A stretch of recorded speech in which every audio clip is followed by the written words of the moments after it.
You know when you just see somebody run, jump on their foil and cruise away as if it's as easy as riding a bike? Yeah, well, I thought I'd be that guy. I've been foiling for years. Prone, wing, downwind, kite, and even power wing. I've done it all. So when I first tried the beach start, I figured it'd take me maybe 10 goes tops. Turns out it's way harder than I anticipated. And once again, this sport humbles me big time. I mean, I could dock start fine. I understood how it worked, the flow, the speed, the balance, or at least I thought I did. But this one skill, this little run and jump, didn't come easy, and this is why I wanted to make this video. Not as another how-to guide, there are plenty of those out there, but to show you what really happens when you underestimate something technical, and the small hacks that finally made it click for me. I want you to see my journey, the struggles, the frustration, and the small wins. And hopefully you can avoid some of the mistakes that I've made and fast track your beach start journey. As a reminder, this channel supports Bear Cottage, the children's hospice based here in Sydney. Please remember to like and subscribe. And on that note, I'd like to thank the brands that support me on this journey. And that's North, Foil Drive, Armstrong, WSS Boards, the Foil Board Company, Foil Sessions app, and of course, Code Foils. Okay, let's get started. My first few sessions, well, it was just total chaos. Every time I'd run in, the foil would hit the bottom and I'd go flying over the handlebars or I'd stall out. This was Kook Slam 101, and I can tell you that the bystanders, well, they were bloody loving it. I was putting on a real clown show for them. Initially, I thought it was all about power, just more aggression, bigger jump, just muscle it up. Well, I was wrong. The harder I tried, the worse it got. It felt so awkward, I just couldn't control that foil. The real turning point was when I stopped forcing it up and just started thinking about glide. The foil doesn't care how strong you are, it just wants clean, consistent forward flow. Once I started focusing on pushing the board along and letting the foil do the work, everything changed. And that's lesson number one. You don't fight the foil, you just gotta let it fly. For way too long, I was using a super high aspect foil, and it felt like I was trying to tame a wild stallion, just all twitch and no control. Then one session, I swapped to a large controllable foil with a low stall speed, but good pump. The Big Bertha, the Code 1725S. Now, as soon as I got on the water, it instantly felt calmer, more controllable. I could run slower, stay balanced longer, and actually feel the lift come in gradually. The foil didn't make me better, it just gave me more room and time to learn. So if you're stuck, my advice is to start with forgiving gear. It's like adding a bit of runway before the takeoff. Look, I'm a big advocate for just making your current gear work, but in this instance, having the correct tools for the job makes a massive difference. Well, it certainly did for me. Additionally, I found that the following to work well as my setup. So first up, the Code 1725S as mentioned. Next, 75 centimeter plus mast. Now, I want this extra stiffness for the larger foils I'm using. A stiffer mast means more control for those spanny wings and better pump response. Also, the 75 centimeters is the best compromise between jump up height and usability when you're on foil. Next, a medium fuse, bit more pitch stability for that initial jump up, and a 150 AR tail, again for that stability. And lastly, as I've progressed, I've moved to the short fuse and the 120R tail for better pump and efficiency. I'll admit, I resisted getting a pump board. I figured I have a prone board, this will work, I don't need to get yet another board. And actually, I did get up using the prone board, but the second I tried a specific pump board, it got a whole lot easier. I swapped out my prone for the Armstrong WKT Mark II 109, and honestly, I wish I had started with this. The stiffness, the thinness, the balance gave me a stable platform to actually think mid-jump. Before that, I was just fighting. It felt chunky, and now I could feel what was working. And when you're up, well, the pumping is effortless.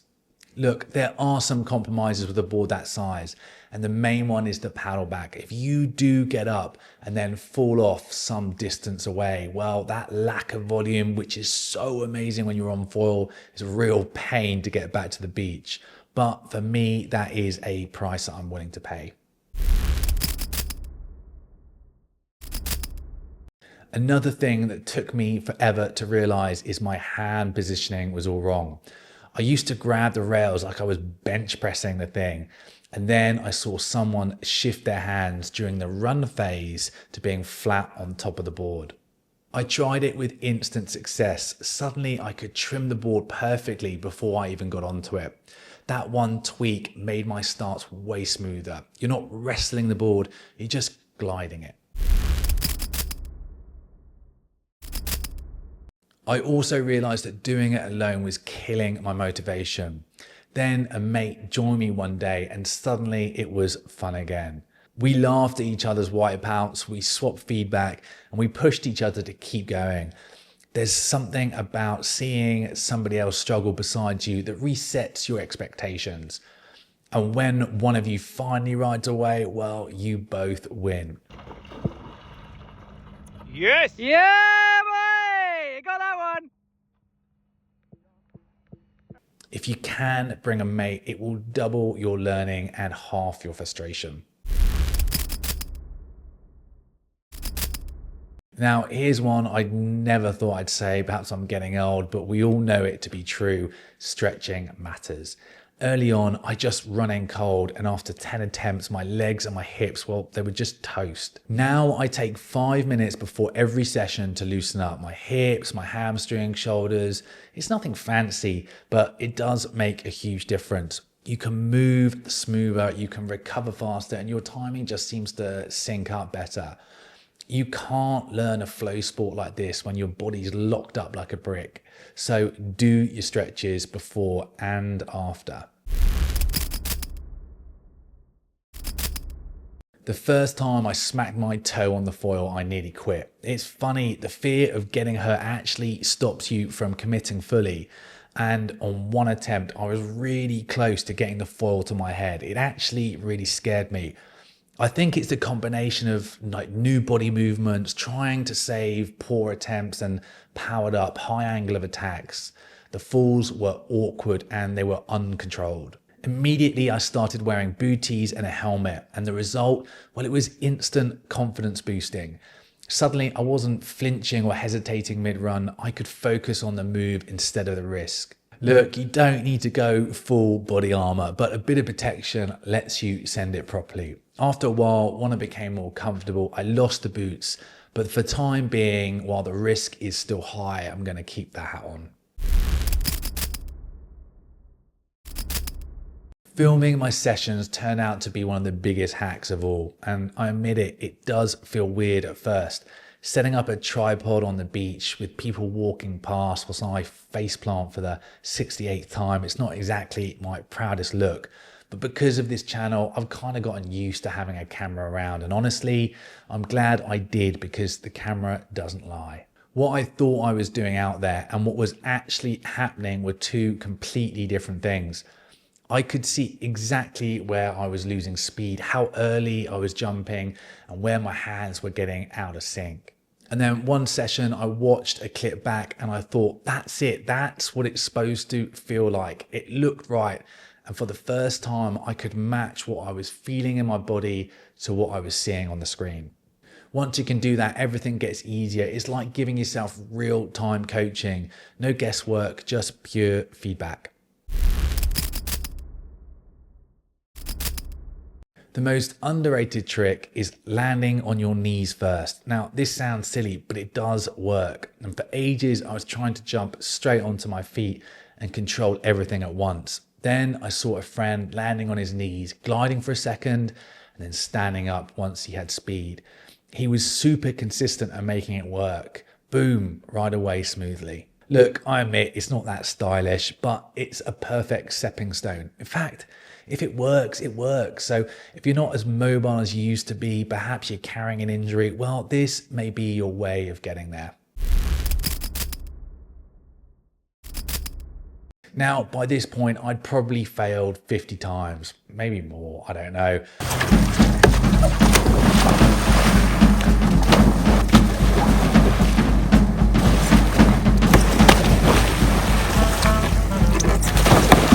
But the frustration levels were off the charts and I was making zero progress. I couldn't understand why I was sucking so hard at this. Self-doubt was definitely setting in and I was close to cancelling the video for a wing foil how to tack tutorial instead.